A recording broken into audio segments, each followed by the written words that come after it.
আমি একটা ভিডিও করি, গাড়িতে মাল তুলতেছে না, গাড়ি লোড হচ্ছে ভাই।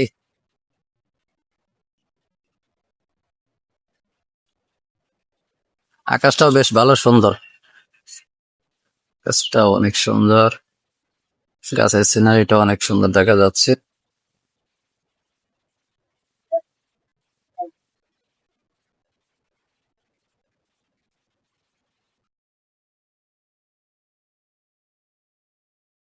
একটা না আপনার বুলবুল কৃষি চাকরি করলাম হচ্ছে যে 8 বছর। ও আচ্ছা আচ্ছা, ঠিক আছে। ঠিক আছে, 2016। ঠিক আছে। হ্যাঁ, মাশাল্লাহ, গাড়িটাও 11-14 খুব সুন্দর গাড়ি। চাউলের জন্য বিখ্যাত বসার ভাই, বসার ভাইয়ের কাছে চলে আসবেন। আজকের মতো বিদায় নিচ্ছি, আল্লাহ হাফেজ।